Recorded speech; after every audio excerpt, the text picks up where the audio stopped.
सोडीन, तुझ्या बिन मीन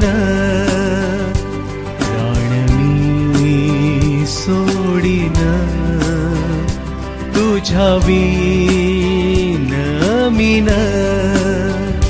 मत्बंधो मनमित्रा देवाच्या सत्पुत्रा. प्रभू येशू ख्रिस्ताच्या सर्वश्रेष्ठ नावात आपणास अभिवादन.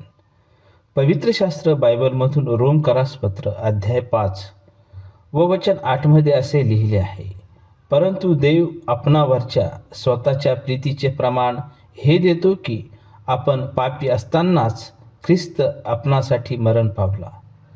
देवाने पापी मानवावर प्रीती करावी अशी कोणतीही योग्यता पापी मानवामध्ये नाही, पण पापी मानवावर त्याची प्रीती आहे. ह्याचे प्रमाण तो असे देतो की त्याचा एकुलता एक पुत्र, जो प्रारंभी शब्द होता, तो शब्द देवासह होता आणि शब्द देव होता. तो शब्द मानवी देह धारण करून पापी मानवाच्या पापाबद्दल मरण्यासाठी देव पित्याच्या इच्छेप्रमाणे आला. त्याने आपल्या पुत्राचा त्याग करून पापी मानवावर तो किती प्रेम करतो ह्याचे प्रमाण दिले. प्रभू येशू ख्रिस्ताने पापी मानवाचे मरण वधस्तंभावर सहन केले. त्याने पापी मानवासाठी मरण सहन करून मरणावर विजय मिळवला. देवाने त्याला मरणातून तिसरे दिवशी उठविले व स्वर्गात आपल्या उजवीकडे बसून त्याला प्रभू करून सर्वोच्च नाव दिले आहे. त्यालाच पापक्षमेचा अधिकार आहे.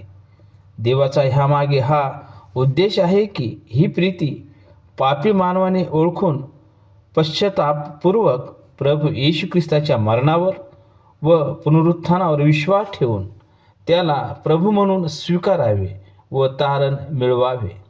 देव करो देवाची ही प्रीती तुम्हाला समजो.